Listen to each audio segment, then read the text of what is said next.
There is a nightmare more terrifying than any other. A nightmare that has haunted thousands of people all over the world. It felt as if there was a male presence there who was evil. I can remember seeing this figure in the doorway. I just knew it was female. A presence comes into the room, paralyzes its victim, then leaps on their body and assaults them. It hits me so hard at times where it knocks me off my mattress. She's choking me so hard that I think that my voice box is going to collapse.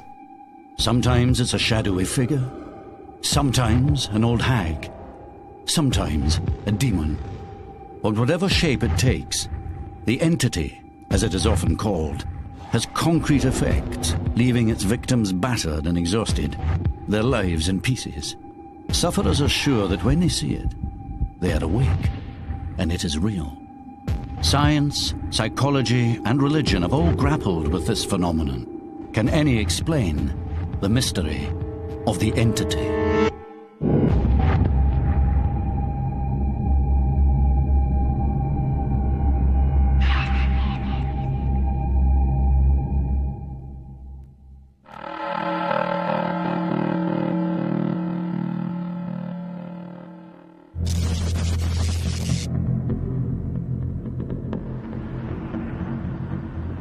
One woman has been suffering from entity attacks for most of her life. They began when she was just 5 years old. The first thing I remember as a child at night, I had just gone to bed. My mother just put me to bed, and I could see the lights on in the living room. I had just laid down for bed. I could hear my parents, I could hear the television, and I looked up, and to my right I saw a couple. Very shadowy, very dark, in my bedroom. A man and a woman, and they started walking towards me. It's very frightening. I couldn't speak. I wanted to call out to my mother. I couldn't call out to her. I was just terrified. And right about that time, she walked into the room, and it appeared that she walked directly through the two people that were standing to my right. And I began asking her, who are these people in my room? What's going on? She kept telling me that it was just a dream, to go back to bed. And I said I wasn't asleep, it wasn't a dream. I could hear the television on in the other room. And that was the end of that. But as Jamie got older, the entities that stalked her became more vivid and more violent, making her increasingly terrified to go to bed.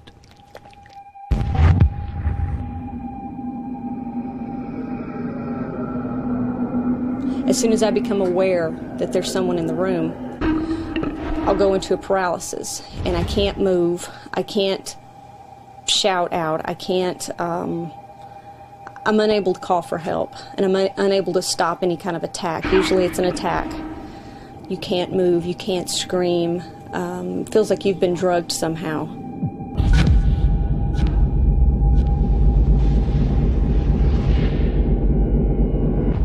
The Shadow Man, and this is just a recent label that I've put on this character. The closest I've seen of him is the arm, because it's been around my throat several times. He's very violent. He doesn't use any caution whatsoever. He could care less if my neck is broken. I mean, that's how violent he is. Generally, he's accompanied by a very old woman. She's rather short, draped in many layers of clothing. She looks like a homeless type person. Like all of her belongings are on her. Shawl, jacket, a hat. The old woman will sit on my chest, and she's not extremely heavy, but she's heavy enough that it's very hard to breathe. It's extremely hard to breathe. I can't get my lungs to expand.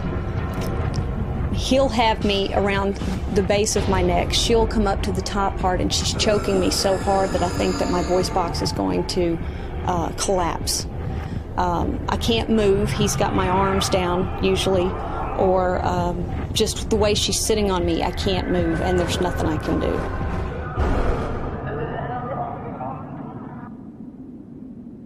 What makes these attacks even more frightening is that Jamie is convinced she is awake. The fear is extremely real. You look around the room, you're looking for any way out. I can see my clock, I can see the curtains, I see everything in the room that tells me that this is real, this is happening to me, this is really happening.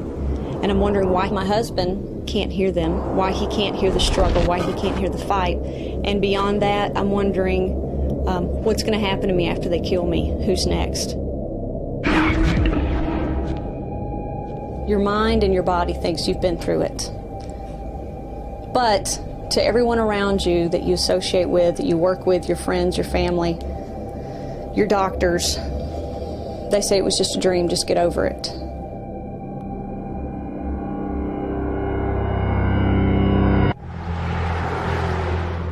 For years, Jamie thought she was alone and feared she was mad or delusional. Then she discovered there were others who had suffered remarkably similar experiences. Research for this film produced hundreds of phone calls. I was sleeping in my bed, and there was a presence in the room. I was paralyzed in the bed. He seemed like a shadow. Probably about 6'5", well over 6 foot, very tall. There was someone sitting on my chest, sitting on top of my chest. The lady was old and haggard. She had straggly grey hair. Kind of an old woman standing in front of me. And there was an old lady. This just was not a nightmare. I know that I am awake when this happens. Can't escape from this entity that has entered your room. It's a feeling of perhaps the greatest terror that one can imagine.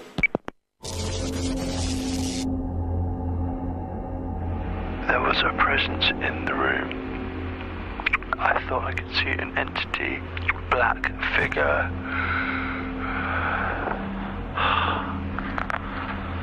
Oh shit. There's a presence in the room. God help me.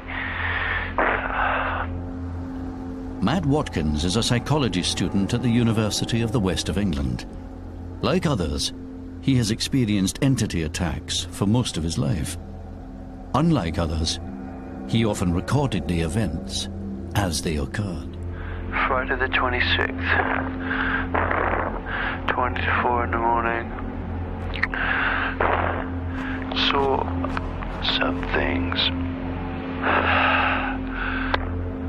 Still feeling pretty shaky.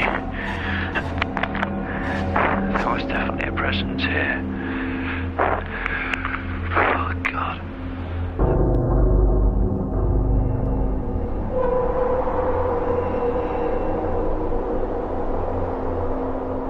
I can remember seeing this figure in the doorway. I just knew it was female, but I remember she was old, she had a haggard face, and she saw me, she looked me in the eyes, and she ran right up to my face. The way she came up to me, she glided, stopped right in front of my face, and literally 2 inches away from my nose, looked at me in the eyes, and she had what could be described as black eyeliner running down her face. The fear, it can be a tremendous amount of fear. If you can imagine lying in bed, it's dark, and you've got an intruder in the house. More than that, you're paralysed. Your adrenaline is building up. Your typical human response is to fight or flight. You can't help yourself, you can't defend yourself. And more than that, it's an unusual experience because you're witnessing some kind of hallucination, and for some people, they might think this is some kind of ghost or deity. Last words were, in my mind, get a grip. It's just the floorboards creaking. Go to sleep, there's nothing to worry about. It's made me question the nature of reality. It's made me look into many different areas. It's made me look into psychiatry, parapsychology, transpersonal psychology, all these different areas. I realised there could be other explanations for this, and then I started looking into it a bit more.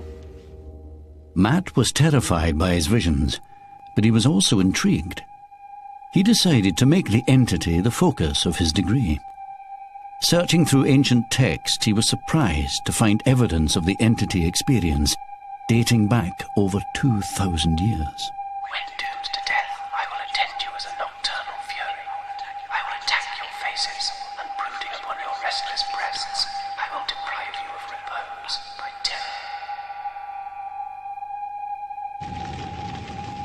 it wasn't just literature. Many artists had also depicted the entity. In the Middle Ages, it was often represented as a horned beast that preyed on sleeping women and was sometimes thought to rape them. Later paintings saw it as a heavy demon-like creature sitting on the chests of its paralyzed victim. Why were there so many depictions of the entity experience, and why were they so similar? There may be one explanation.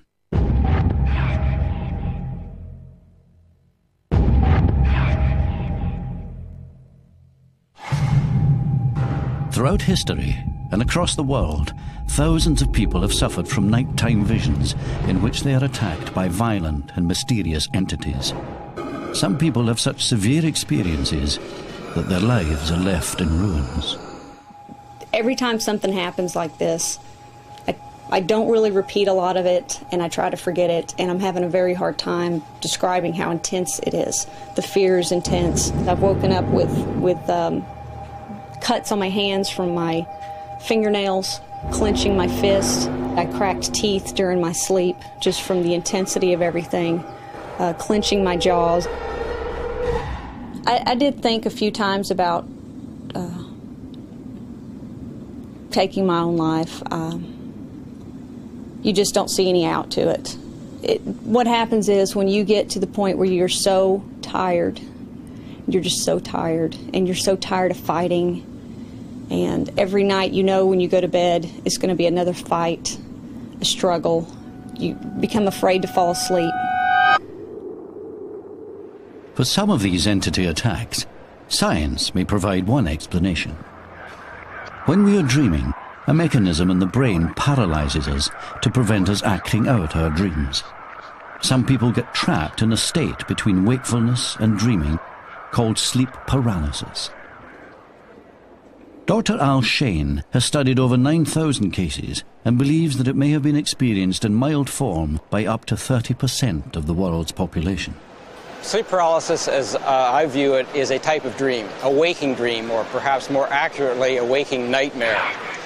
Imagine, if you will, there are two mechanisms deep in the brainstem of the brain. And one of these mechanisms we'll call the wake-up mechanism, and the other one we'll call the dream-on mechanism. And they're linked to one another. In particular, the wake-up mechanism inhibits the dream mechanism. So when this one is turned on, you're awake, alert, conscious of your surroundings, able to respond to your surroundings.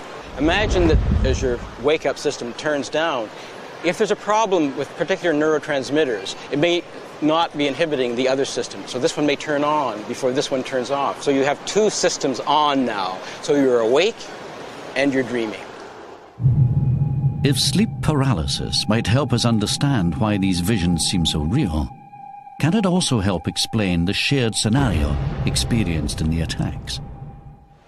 A way in which the hallucination might build might be from the case in which you imagine that there's something on your chest. Perhaps it's simply the fact that you can't take a deep breath because you are paralyzed after all.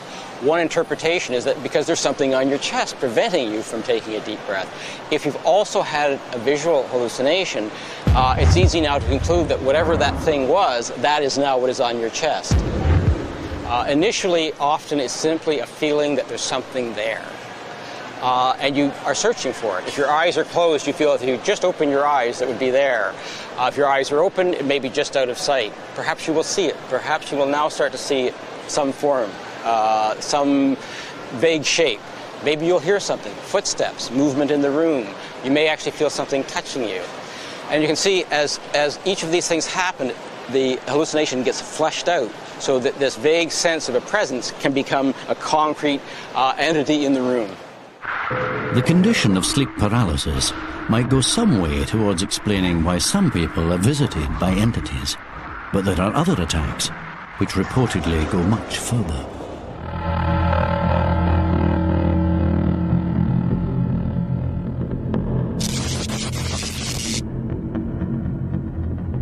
In spite of a normal childhood, Mark Gillen has suffered from particularly disturbing nocturnal attacks since he was a teenager, and still finds them difficult to talk about.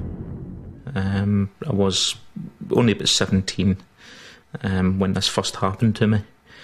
I went to bed as normal, fell asleep, enjoying a good sleep, when probably in the middle of the night I was wakened by the feeling that someone was in the room.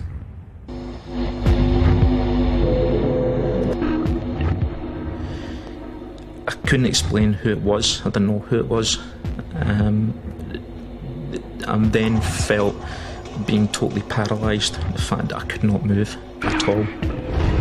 It was as if the power that was there, the energy, was able to control my body.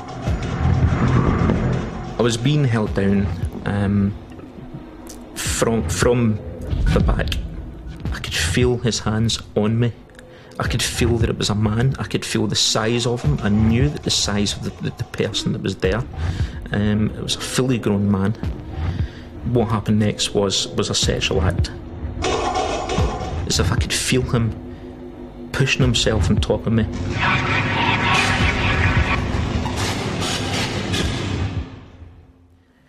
I thought I was going to die. I thought that they were going to kill me. When the paralysis eventually went away, I felt as if the presence had withdrawn into the corner in the room. That there was some creaking, not literally moving, but it was creaking as if there was something there.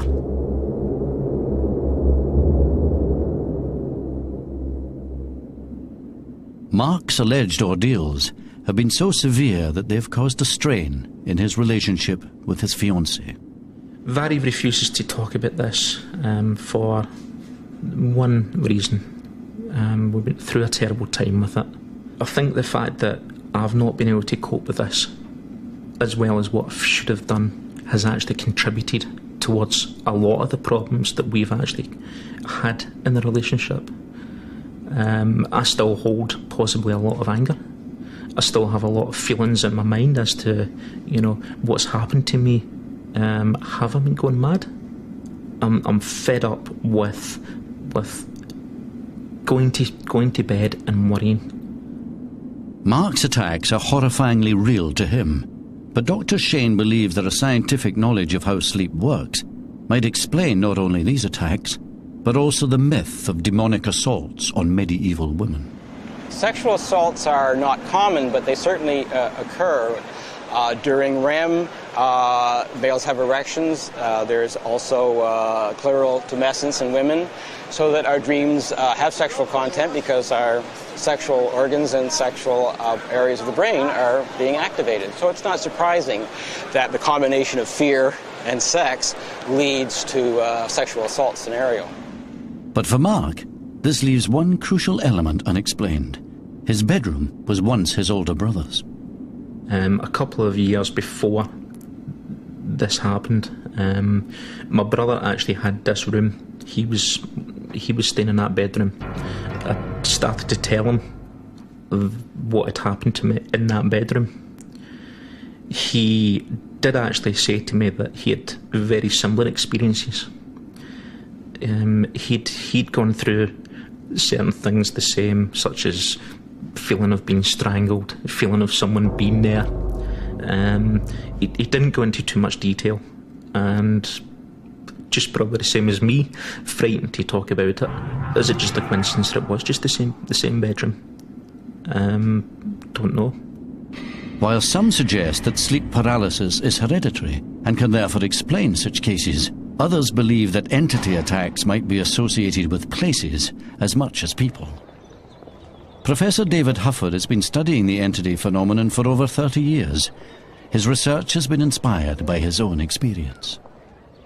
Years before I started working on the topic in an academic way, I had a sleep paralysis attack of my own. I'd never heard of anything like it. It had all of the features that I later found in traditions all over the world. I heard footsteps. I had a terrifying presence. I felt it climb up on the bed. I couldn't move. I thought I was being killed. It was terrifying. I never told anybody about it for the obvious reasons. Most people in our society don't. I didn't want anyone to think I was crazy. And then years later, when I got to Newfoundland and came across the old hag experience, I didn't even know at the time that it was sleep paralysis yet. I thought, what's going on here? How can these people have a tradition about what happened to me in a completely different country? I just had to follow it. Hufford carried out his research in more than a dozen countries. He felt that while sleep paralysis might account for people who felt pressure on the chest, it could not account for those who felt it on other parts of their body. The experiences were just too varied. It's common during sleep paralysis for people to report pressure, most often on the chest. A sense of pressure on the chest could be caused by the paralysis of the voluntary muscles involved in breathing, but sometimes it's other places. I've had people say the pressure felt like it was pushing their head down through the bed. Other people said it was pressing on their feet so hard they were afraid their legs would be broken. I would like these explanations, if we're going to buy them, to really line up with the data consistently. So far, these don't. Most puzzling were instances where entities seemed to attack not just individual people, but entire communities.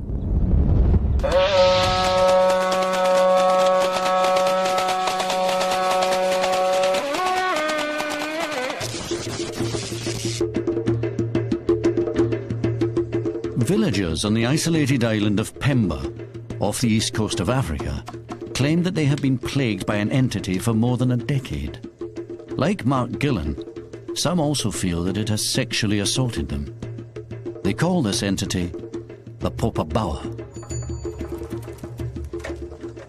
Na hawa huwa sinamnamu, maana tuseme ili shetani anatuseme lipo.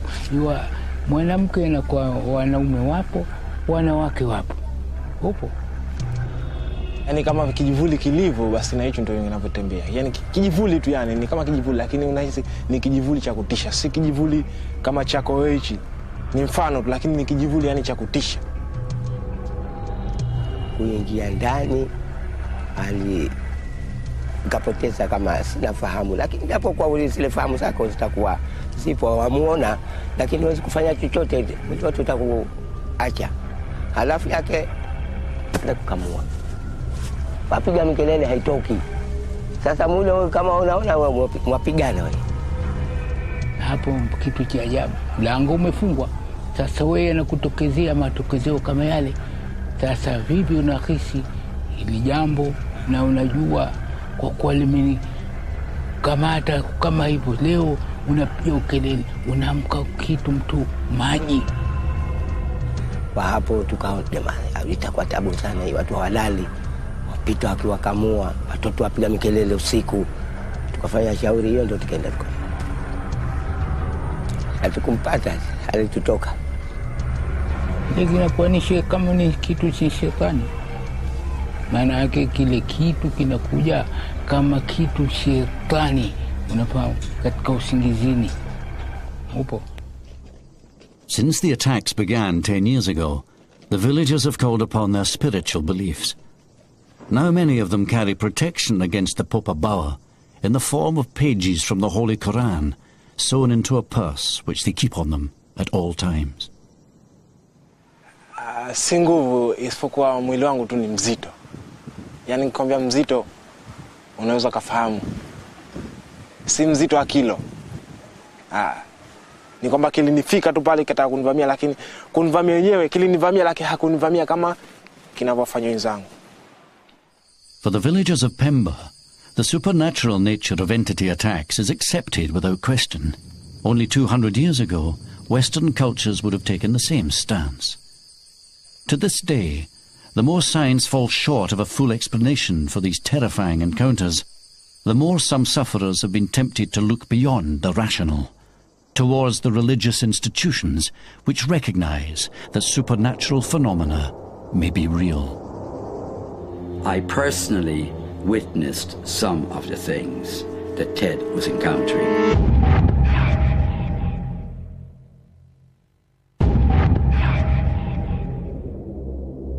In the West, sleep paralysis may be the principal medical explanation for entity attacks, but many sufferers find this diagnosis inadequate due to the intense reality of their experience. This conviction is even stronger for those whose encounters are apparently witnessed by other people as they occur. With nowhere else to turn, One man has fallen back on his religion, and a Catholic priest who accepts that his accounts may be real.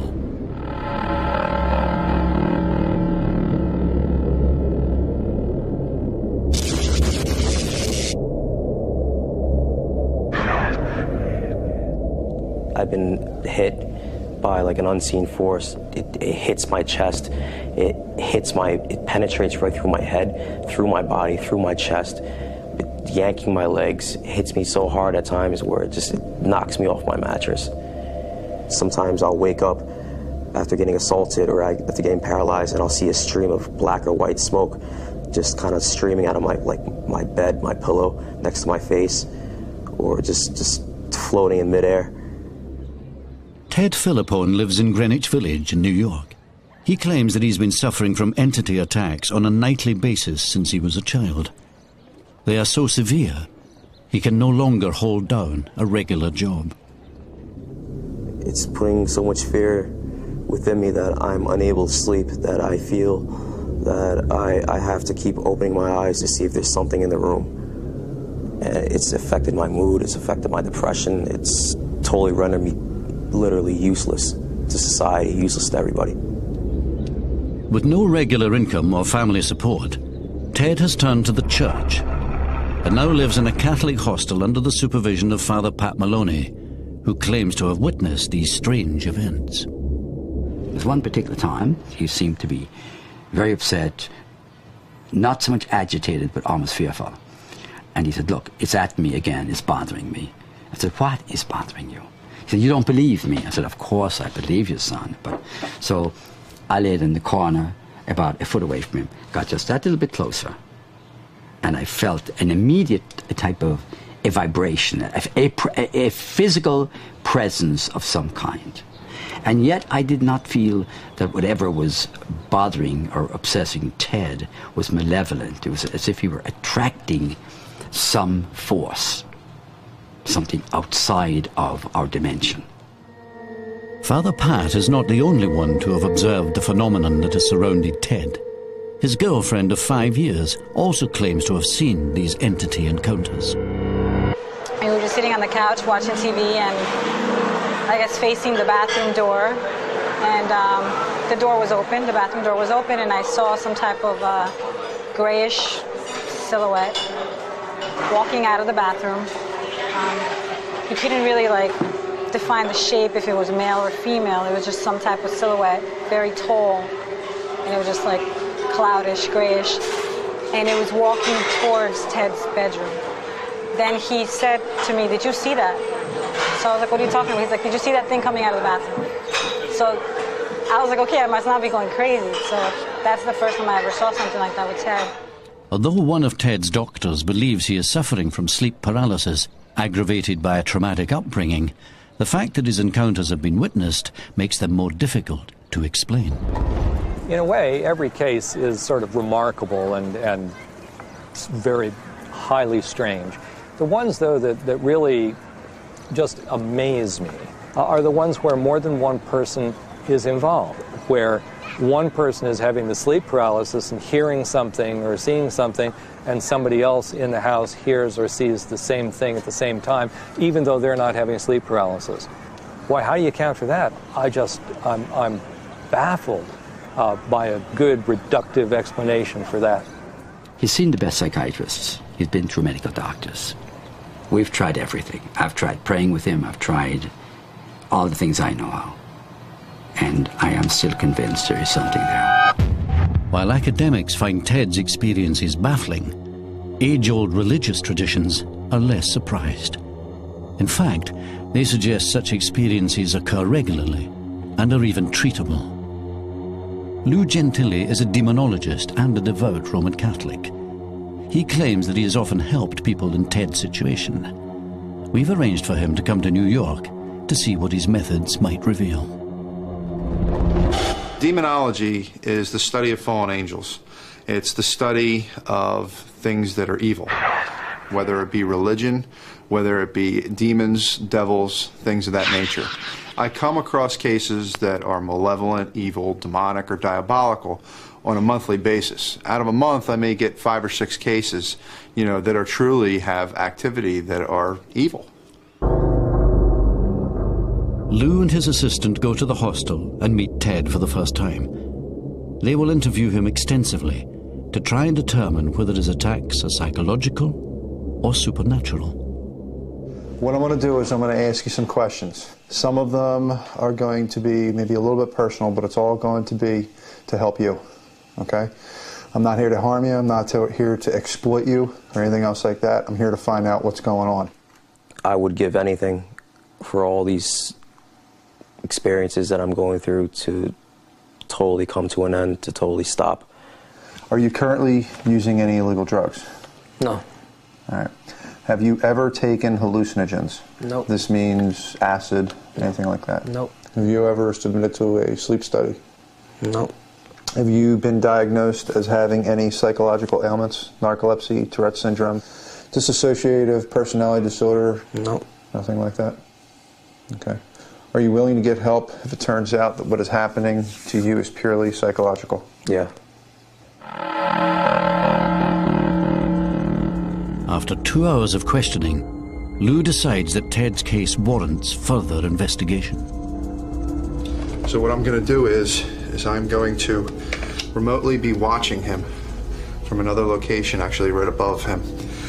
And I'm going to set up a laptop with a video camera feed that's going to be showing me video of what's going on and also audio of what's going on. And if anything does happen in here, I'll be here in the room within a matter of seconds. Right now we're directly above Ted, and we're monitoring him. All of our equipment is set up, and we're waiting to see if anything happens, any movement, any kind of globules appear, okay, which are balls of light. See what happens now that we're all set up.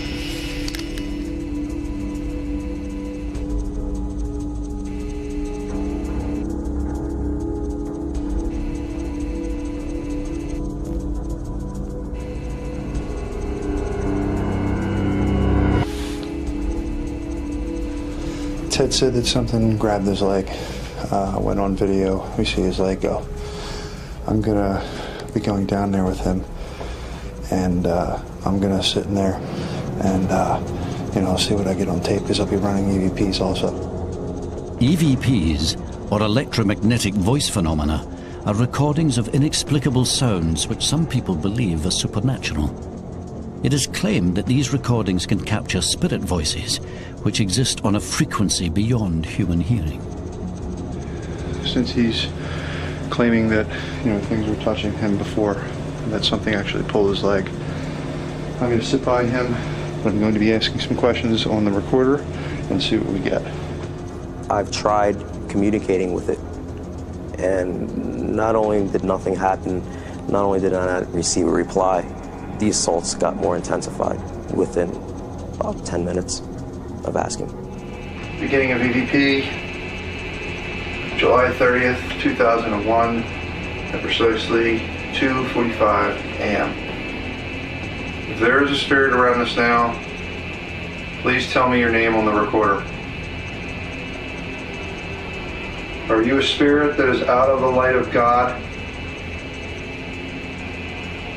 Please release whatever has been performed on Ted.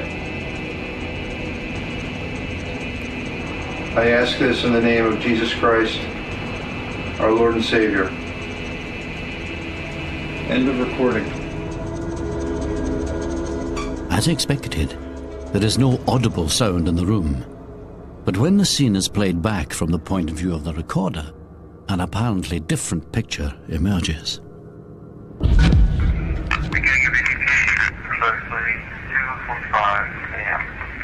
The tape recorder begins to register unusual sounds after each question. There is a spirit around us now. Please tell me your name on the recorder.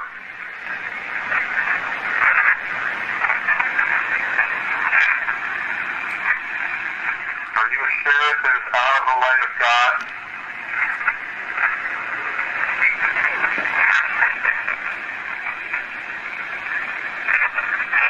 Please release whatever has been performed on Ted. Then Gentili mentions Jesus. I ask this in the name of Jesus Christ, our Lord and Savior.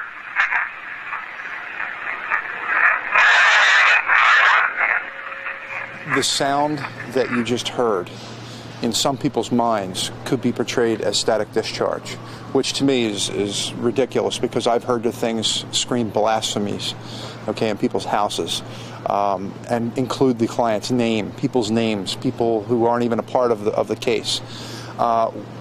What you heard it's as real as it gets.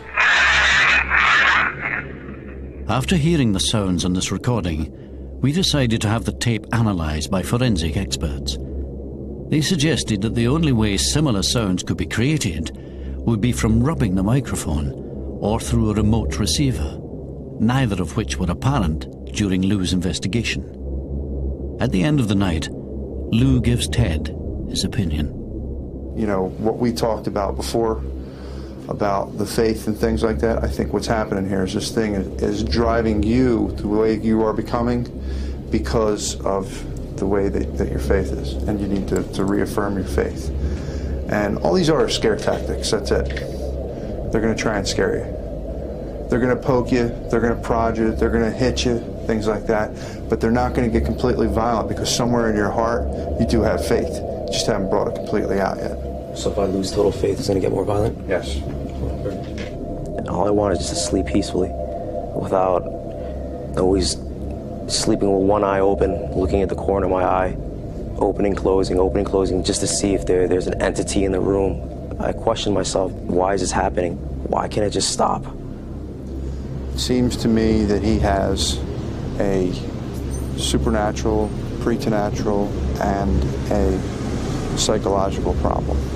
As far as the spiritual side of things, we're going to try and get him back into his faith. The idea that Ted is being harassed by an evil spirit may sound bizarre, especially in a world which prioritizes scientific proof.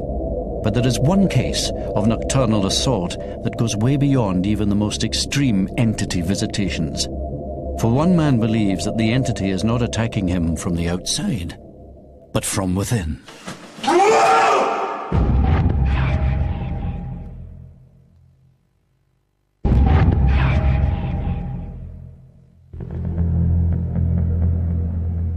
Although researchers believe that entity attacks can be rationally accounted for, it's the sufferers that have to deal with the disturbing consequences. Whilst many claim that an entity is threatening and in some cases sexually assaulting them, one man and his family believe that it may actually be possessing him.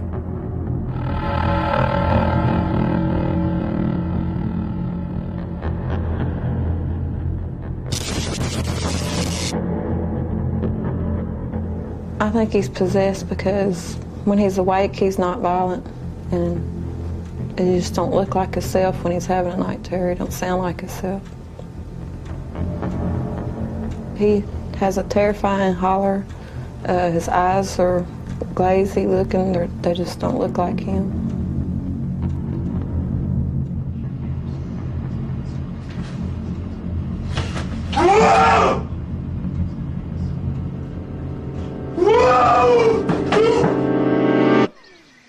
Cody McKee and Monica Forrest have been together for 7 years and have 2 children. In spite of a violent adolescence, Cody's biggest problem is the mysterious attacks that plague his sleep. Although he appears to be seeing something, he cannot remember any detail of his attacks, unlike his family, who now fear for their lives. I can't recall none of it. It's like I go to sleep, I wake up, and I don't know what I did, what made me do what I was doing. It's just, I feel like she said, possessed. I feel like something jumped in my body and made me just go crazy. Show you the holes. These are some of the holes he's put in through the sleep terrors.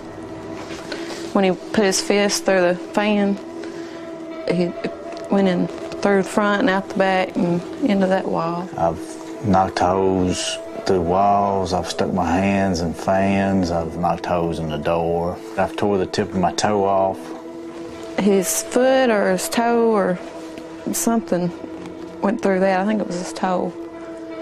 The only night that I can say that it really felt to me inside of me like something jumped inside of me and took over my body was the night that I jumped through the window. This is the window he went out.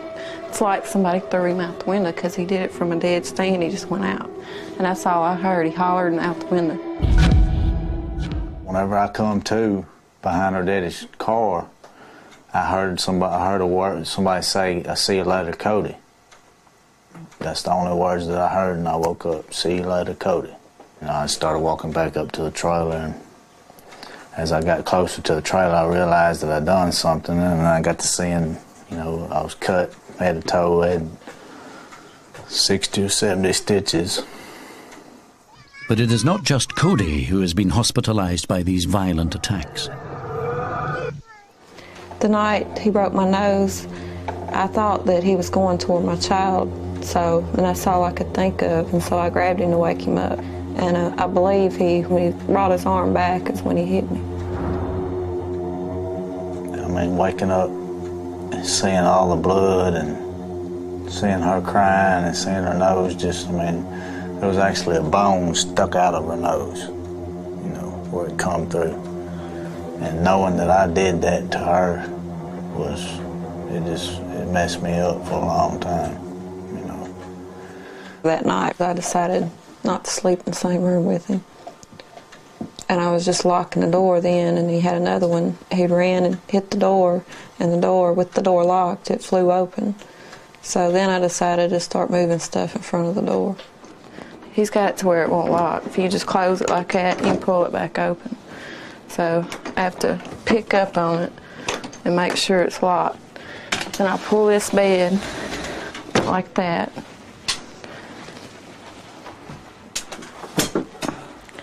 Then I pull this up against it like that. That way he can't come in. Yet he hasn't been able to. When he hits the door now, it'll crack like that much. As far as he can get it.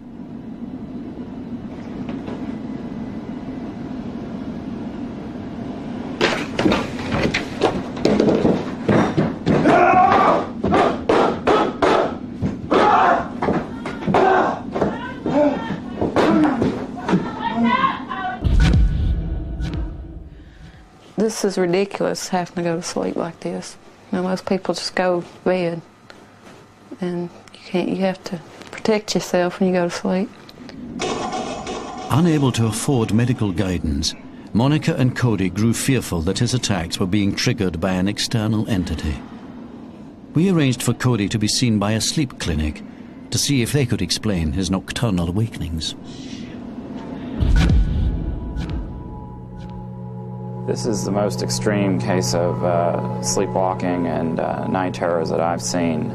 These have been reported in others, but this is the first one that we've had here at our center to this magnitude.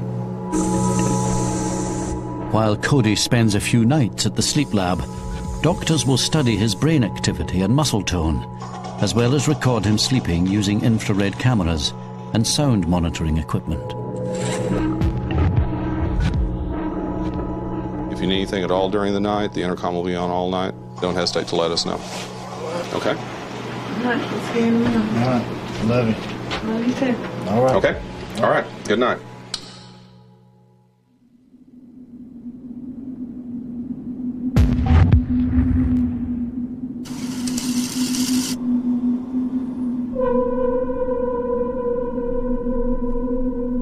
During the first night of monitoring, Cody appears to wake up, terrified.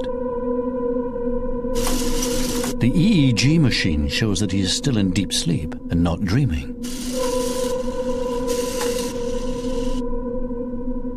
If Cody isn't dreaming, what could be provoking him in such a way?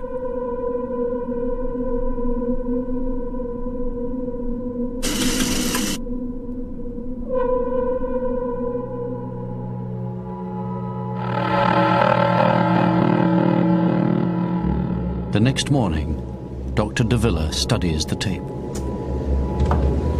You had an awakening there out of deep sleep, but your eyeballs were moving and you looked pretty scared there. Do you remember anything like that? No, I don't ever remember nothing.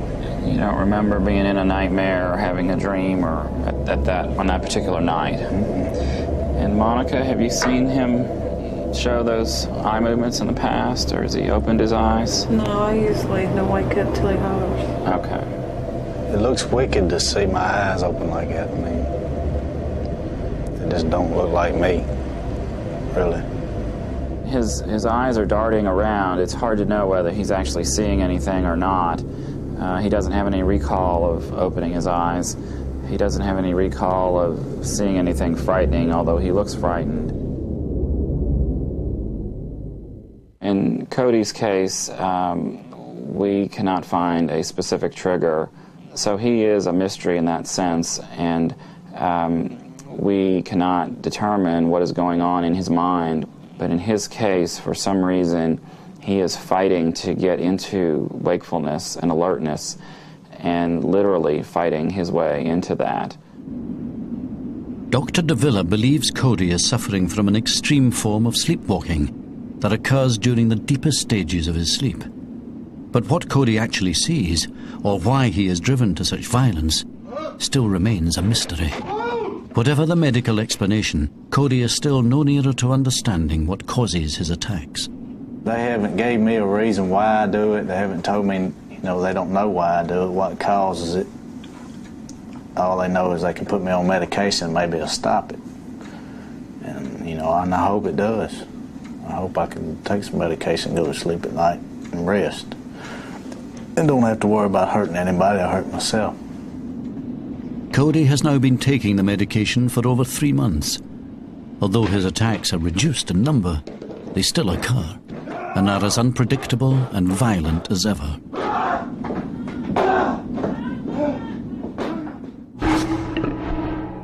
For many who suffer from nocturnal assaults, their testimony is evidence of an experience that is still not fully understood. I've seen lots of different explanations offered as the scientific explanation of this. In general, and in fact all of them that I know of, do not fit the data of the experience well.